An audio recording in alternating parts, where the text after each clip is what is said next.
بسم اللہ الرحمن الرحیم۔ دو باتیں ہیں جن کی وضاحت میں ضروری سمجھتا ہوں۔ پہلی بات تو یہ ہے کہ الحمدللہ جامعہ ربیع احسن العلوم ایک بڑا ادارہ ہے اور کئی سینکڑوں افراد اس میں مصروف عمل ہیں، ہر کوئی اپنے اپنے حساب سے۔ اور بڑے اداروں میں جب بھی آپ حضرات کبھی تشریف لے جاتے ہیں تو وہاں کا ایک نظم و ضبط مقرر کیا گیا ہوتا ہے، اس کے موافق چلا جائے تو ادارے کو بھی آسانی ہے اور آپ حضرات کو بھی آسانی ہے۔ تو خصوصاً ہمارے ہاں جو احباب مسلمان تشریف لاتے ہیں مدد کے لیے، نصرت کے لیے اور کوئی تعاون دیتے ہیں، تو وہ یہ بات ضرور اپنے ذہن میں رکھیں کہ یہاں سینکڑوں افراد ہیں، کسی کو بھی دے کے چلے گئے یہ مناسب نہیں ہے، بلکہ باقاعدہ اس کے لیے مخصوص افراد ہیں۔ ہمارے حضرت مولانا سہیل احمد خان صاحب ہیں، ہمارے اکبر ہیں، فضل منان ہیں، ذاکر ہیں، ظاہر ہیں۔ یہ چند لوگ ہیں جن کو اس بات کا اختیار حاصل ہے کہ مدرسے کی طرف سے تعاون قبول کر کے آپ کو لازماً اس کی رسید حوالے کریں۔ تو آپ ضرور اس بات کا اہتمام کیجئے کہ جب آپ محنت بھی کر رہے ہیں، تشریف بھی لا رہے ہیں، مال بھی خرچ کر رہے ہیں، تو وہ صحیح جگہ پہ پہنچے تاکہ وہ آگے بروقت ضرورت صحیح جگہ استعمال بھی ہو سکے۔ اسی طرح الحمدللہ ہماری شاخیں ہیں پورے کراچی میں۔ نیو کراچی میں جامعہ احسن الدراسات ہے، ہاکس بے روڈ ماڑی پور میں جامعہ احسن المقاصد ہے، گلشن معمار میں جامعہ احسن المدارس ہے، نوری آباد مین سپر ہائی وے پہ جامعہ مفتی محمود ہے، ایاز ٹاؤن میں جامعہ امام ابو یوسف ہے، کوئٹہ ٹاؤن میں جامعہ مسجد عثمان و طاہر ہے۔ یہ سب اپنے ادارے ہیں اور الحمدللہ سب جگہ دین کا کام ہو رہا ہے، لیکن اس کے باوجود ان کی جو تمام نظم و نسق ہیں اور جو ان کے تمام اخراجات ہیں وہ 80% یہی مرکز اٹھاتا ہے اس کو۔ تو آپ حضرات کبھی وہاں بھی تشریف لے جائیں تو ضرور ان مسجدوں کو بھی دیکھیے، ان مدرسوں کا بھی معائنہ فرمائیے، اور اللہ تعالیٰ نے جو بھی آپ کو توفیق عطا فرمائی ہو، لیکن وہاں پہ جو مقررہ شخص ہیں، ہم اسے ناظم کہتے ہیں، جو ناظم اعلیٰ ہوتا ہے، اس سے ملاقات کر کے رسید ضرور حاصل کیا کریں۔ دوسری بات یہ ہے کہ الحمدللہ ہمارے جامعہ ربیع احسن العلوم نے ایک طویل عرصے سے پورے پاکستان اور پوری امت مسلمہ کی علمی دینی خدمات کی ہیں، اور الحمدللہ وہ دینی علمی خدمات آج بھی جاری و ساری ہیں۔ لیکن اس کے ساتھ ساتھ اللہ تعالیٰ نے اب یہ موقع عطا فرمایا ہے کہ جامعہ کے زیر نگرانی باقاعدہ ایک مکمل پارک کوئٹہ ٹاؤن میں جامعہ مسجد عثمان کے برابر میں، یہ پارک جامعہ ربیع احسن العلوم کو 2004 میں نگرانی کے لیے حوالے کیا گیا تھا۔ الحمدللہ اب جا کے وہ کچھ تعمیر اور ترقی کے منازل طے کر رہا ہے، اور اس میں وہاں کے اہل علاقہ مسلمان بچے بچیاں، خصوصاً قرآن کریم پڑھنے والے طلباء اور طالبات، ان کے لیے جو بھی جائز تفریح کا سامان ہوگا اس کا انتظام کیا جائے گا، اور مکمل طور پہ وہ پارک جامعہ کی ہی کوششوں سے بنایا جا رہا ہے۔ جو وہاں کے اہل علاقہ اور سوسائٹی والے ہیں، آپ حضرات تو جانتے ہوں گے کام روکنا بڑا آسان ہوتا ہے لیکن کام کرنا بڑا مشکل کام ہوتا ہے۔ اسی طرح اللہ تعالیٰ کا لاکھ لاکھ شکر ہے کہ ہمارے یہاں مرکز میں ایک طبی امدادی کلینک تیار کیا گیا ہے۔ ہمارے حضرت والد صاحب رحمۃ اللہ علیہ کے شاگرد، ان میں بہت سارے ڈاکٹر حضرات بھی موجود ہیں۔ ان کی خواہش تھی کہ ہمارے طلباء، ہمارے نمازی، ہمارے یہاں تشریف لانے والے احباب، ان کی بھی ہم کچھ خدمت کریں۔ تو اس سلسلے میں باقاعدہ ایک چھوٹا سا کلینک تیار کیا گیا ہے، اور اس میں اکثر و بیشتر وہی میڈیکل کے آلات ہیں جو حضرت والد صاحب رحمۃ اللہ علیہ کے لیے استعمال کیے جاتے تھے۔ میں سمجھتا ہوں کہ اس سے اچھا مصرف مزید کوئی ہو نہیں سکتا اس کے لیے۔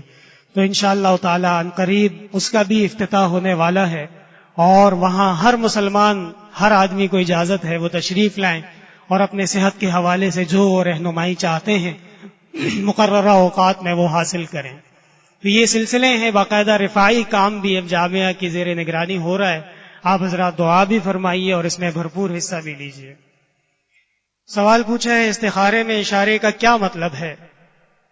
دیکھیے، استخارہ یہ ایک عمل ہے، سنت طریقہ ہے، اور استخارہ ہمیشہ انسان خود کرے یا اس کا کوئی خیر خواہ کرے. مثلا بچے کا مسئلہ ہے تو والدین کریں، بیٹی کا رشتہ ہے تو بیٹی خود کرے، والدین بھی کریں، بھائی بھی کریں، جاننے والے بھی کریں. یہ جو آج کل باقاعدہ دکانیں کھل گئی ہیں، استخارہ کروائیے، ایک فاسٹ استخارہ ہے اور ایک سلو استخارہ ہے، یہ سب ڈھکوسلا ہے، غلط باتیں. حضرت جابر ابن عبداللہ فرماتے ہیں کہ رسول اللہ صلی اللہ علیہ وسلم نے ہمیں استخارے کی دعا ایسی یاد کرائی جیسے قرآن کریم کی کوئی سورت یاد کراتے تھے. تو مطلب یہ ہوا کہ صحابی کو دعا یاد کرائی تاکہ وہ خود استخارہ کرے. اگر استخارہ کوئی اور کرتا تو رسول اللہ صلی اللہ علیہ وسلم سے بڑھ کے استخارہ کرنے والا کون ہو سکتا تھا؟ لیکن آپ نے خود نہیں فرمایا بلکہ صحابہ کو دعائیں سکھائی ہیں اور پھر ان سے کہا کہ یہ دعا پڑھ لیا کرو. یہ بات ہو گئی. دوسری بات یہ ہے کہ استخارے کے بعد پھر لازماً کسی اشارے کا انتظار، لازماً کسی خواب کا انتظار یہ مناسب نہیں ہے. الحائق اذا صلی رکعتین انتظر الوحی، عربی میں کہتے ہیں کہ جو لاہے نے 2 رکعت پڑھی اور اب وہ وحی کا انتظار کرتا ہے، یہ مناسب نہیں ہے. بلکہ اللہم اغفر لی واختر لی، یہ مختصر استخارہ ہے. امام ترمذی رحمۃ اللہ علیہ نقل فرمایا ہے کہ اے اللہ میرے لیے جس میں عزت ہو، عافیت ہو، دین و دنیا کی خیریت ہو، وہ معاملہ میرے لیے آسان فرما دیجیے. ہم یہ دعا کرتے ہیں. اب آپ غور کیجئے گا کہ معاملہ کس طرف جا رہا ہے، آپ کا دل کیا مانتا ہے، شرح صدر کس طرف ہے، دینی فائدہ کس طرف ہے، دیگر احباب کیا کہہ رہے ہیں. جس طرف آپ کو زیادہ بہتری نظر آ رہی ہو، عافیت نظر آ رہی ہو، اللہ تعالیٰ کا نام لے کے اور اسی طرف کام شروع کر دیجئے. بس یہ استخارہ ہے. ہاں اللہ تعالیٰ نے کسی پہ فضل فرمایا اور باقاعدہ اس کو واضح اشارات مل گئے، اس نے خواب دیکھ لیا، کسی بزرگ نے اس کو کوئی مشورہ دے دیا، تو یہ نور علی نور ہے. یہ بہت بڑا اللہ کا فضل ہے. لیکن لازم نہیں ہے کہ ہر ایک کو جب تک کوئی واضح اشارہ نہ ملے تو استخارے کا یہ مطلب نہیں ہے. استخارہ تو دعا ہے اور دعا مومن کی قبول ہوتی ہے. ربیع الاول کی مبارکباد دینا یا عید مبارک کہتے ہیں لوگ، اسلام میں اس کی اجازت نہیں. اسلام میں کوئی عید نہیں ہے ربیع الاول کو. اسلام میں 2 عیدیں ہیں، یوم الاضحیٰ و یوم الفطر. بس ان دنوں میں عید ملنا جائز بھی ہے، سنت بھی ہے، خوشی کا اظہار کرنا سنت ہے. اس کے علاوہ جو بھی کوئی عید کہتا ہے تو وہ رسول اللہ صلی اللہ علیہ وسلم پر تہمت لگاتا ہے، جھوٹ باندھتا ہے. اسلام میں اس کے علاوہ کوئی عید نہیں ہے. آپ صلی اللہ علیہ وسلم کی ولادت صحابہ کرام کے دور میں بھی ایام آتے تھے، بعد میں بھی آتے تھے، تفصیل سے بات ہو چکی ہے بیان میں. میلاد کا حکم کیا ہے؟ کوئی شخص اگر خوشی سے میلاد منانا چاہے، دیکھیے اگر کوئی شخص خوشی سے علیاذ باللہ گناہ کرنا چاہے اور خوشی سے اگر کوئی وہ غلط کام کرنا چاہے تو آپ کیا بولیں گے کہ خوشی سے کر رہا ہے، چھوڑ دو اس کو. کیوں کر رہا ہے؟ سوال یہ ہے. یا کوئی عبادت ہو یا کوئی نیکی ہو، وہ کام معتبر ہوتا ہے. عبادت نماز ہے، عبادت روزہ ہے، عبادت صدقہ ہے، عبادت غربا کو کھانا کھلانا ہے. اور نیکی وہ ہے اجعلتم سقایۃ الحاج و عمارۃ المسجد الحرام. اللہ تعالیٰ نے مشرکین سے کہا کہ تم جتنے بھی حاجیوں کو پانی پلاؤ، جتنے بھی تم کعبے کی عمارتیں بناتے جاؤ، تمہاری یہ نیکیاں کسی کام کی نہیں ہے. کیوں؟ اس لیے کہ عقیدہ صحیح نہیں ہے اور اس کے ساتھ سنت کی تعلیمات نہیں ہے. احتیاط بہت ضروری ہے. من تشبہ بقوم فہو منہم، حدیث شریف میں فرمایا جو کوئی کسی کے ساتھ مشابہت اختیار کر لے، آخرت میں جب حشر ہوگا تو وہ انہی کے ساتھ ہوگا. بہت زیادہ احتیاط کیجیے. بیوہ کی عدت گھنٹوں اور سیکنڈوں میں ہوتی ہے یا ایام میں؟ دیکھیے بیوہ کی عدت 4 ماہ 10 دن. 10 دن گزر جانے کے بعد جس وقت اس کے شوہر کا انتقال ہوا ہے، وہ وقت جب آئے گا 24 گھنٹے پورے ہو جائیں گے، اس کی عدت مکمل ہو جائے گی. اسی طرح عدت میں شوہر کے گھر پہ رہنا یہ ضروری ہے، الا یہ کہ بہت بڑی مجبوری آ جائے، کرائے کا گھر ہے، کھانے پینے کو کچھ نہیں ہے، چھت گرنے والی ہے، یا علاقہ چھوڑ کے سب جا رہے ہیں. اس طرح کے اگر کوئی احوال آ جائیں تو پھر فقہاء کرام نے، علامہ شامی رحمۃ اللہ علیہ نے اجازت دی ہے کہ دوسری جگہ جا سکتے ہیں، لیکن دوسری جگہ جا کے پھر وہاں عدت گزارنی ہوگی. یہ نہیں کہ ایک جگہ سے دوسری جگہ اور دوسری سے تیسری، اس کی اجازت نہیں ہے. ایک دفعہ مقام بدلنے کی اجازت. عدت مہینے کے اعتبار سے ہوتی ہے یا حیض کے اعتبار سے؟ عدت جو وفات کی ہے وہ مہینے کے اعتبار سے ہے 4 ماہ 10 دن، اور جو حیض کی جو طلاق کی عدت ہے والمطلقات یتربصن بانفسهن ثلاثة قروء، 3 حیض ان کی عدت ہے. جب 3 حیض گزر جائیں گے عدت مکمل ہو جائے گی.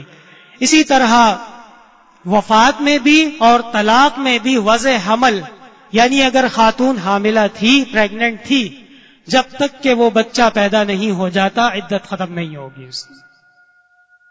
کپڑوں پر اگر نجاست لگی ہو تو گیلے ہاتھ سے ہٹا لینے سے پاک ہو جائے گا. دیکھیے نجاست میں اصل اس کا عین زائل کرنا ہے. عین کا مطلب یہ کہ اس کا اثر، اس کی بدبو اور اس کا رنگ یہ ختم ہو جائے. اب اگر وہ ایک دفعہ گیلے ہاتھ لگانے سے ہٹ جاتا ہے تو بھی کپڑا پاک ہو گیا، اور اگر وہ 3 دفعہ دھونے سے پاک ہوتا ہے تو بھی پاک ہے. اور اگر کوئی ایسی نجاست ہے کہ جو 3 دفعہ میں بھی پاک نہیں ہوئی، 7 دفعہ میں بھی پاک نہیں ہوئی، اگر اس کو 20 دفعہ دھونا پڑے گا تو دھونا پڑے گا، تب جا کے وہ پاک ہوگی. نجاست کا اثر کپڑے سے ختم ہو جانا، کسی بھی چیز سے ختم ہو جانا، یہ لازم ہے. آپ صلی اللہ علیہ وسلم کی تاریخ ولادت کے بارے میں مختلف اقوال ہیں، کون سا درست ہے؟ دیکھیں یہ بات تو متفق ہے کہ آپ کی ولادت 12 ربیع الاول کو نہیں ہے، بلکہ حضرت والد صاحب رحمۃ اللہ علیہ فرماتے تھے کہ صحیح اور محقق قول یہ ہے، جیسے حضرت مولانا ادریس کاندھلوی رحمۃ اللہ علیہ نے، اور اسی طرح شیخ عبد القادر جیلانی رحمۃ اللہ علیہ نے غنیۃ الطالبین میں، علامہ ابن حجر عسقلانی رحمۃ اللہ علیہ نے فتح الباری میں، علامہ سہیلی نے روضۃ العنف میں، حضرت شاہ انور شاہ رحمۃ اللہ علیہ نے، اسی طرح حضرت مولانا یوسف بنوری رحمۃ اللہ علیہ نے، یہ سب بڑے بڑے علماء ہیں. انہوں نے فرمایا ہے کہ 9 ربیع الاول کو یا 7 ربیع الاول کو یا 2 ربیع الاول کو ہے، لیکن 12 ربیع الاول کو نہیں ہے. پھر اس میں سب سے زیادہ محقق قول 7 اور 9 کا ہے. تو یہ ہے سلسلہ. اللہ جانے یہ 12 ربیع الاول کو کیوں اس قدر شد و مد سے اس بات پہ ضد کی جا رہی ہے کہ ولادت نہیں ہے 12 ربیع الاول. اور علامہ عماد الدین ابن کثیر رحمت اللہ علیہ نے ابن کثیر تفسیر میں جو قول نقل فرمایا ہے 12 کی ولادت کا، اس میں بھی علماء کرام نے قدر بحث فرمائی ہے. اور بظاہر ایسے ہی معلوم ہوتا ہے کہ وہ حضرت نے یعنی حتمی قول نقل نہیں فرمایا ہے، بلکہ اس کے ساتھ ربیع الثانی کا بھی قول ہے، رجب کا بھی قول ہے. تو خلاصہ کلام یہ ہوا کہ یہ کوئی اتنی محقق بات نہیں ہے 12 ولادت کی. ہاں وفات کے بارے میں تقریباً اتفاق ہے کہ 12 ربیع الاول کو آپ کی وفات ہوئی.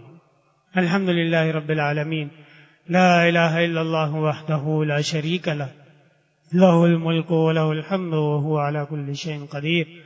لا الہ الا اللہ الحلیم الکریم، سبحان اللہ رب العرش العظیم، والحمد للہ رب العالمین. نسألك موجبات رحمتك وعزائم مغفرتك والغنیمة من كل بر والسلامة من كل إثم. اللهم لا تدع لنا ذنبا إلا غفرته ولا هما إلا فرجته ولا حاجة إلا قضيتها يا أرحم الراحمين ويا أكرم الأكرمين.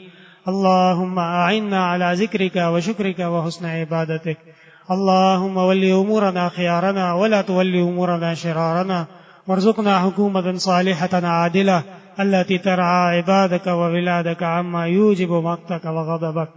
دعا فرمائے اللہ تعالیٰ جامعہ ربیع احسن العلوم کو، یہاں تشریف لانے والے نمازی حضرات، طلباء، علماء، اللہ تعالیٰ سب کو جزائے خیر عطا فرمائے، سب کے خیر کے فیصلے فرمائے، سب پر اپنی رحمتیں اور عافیت نازل فرمائے.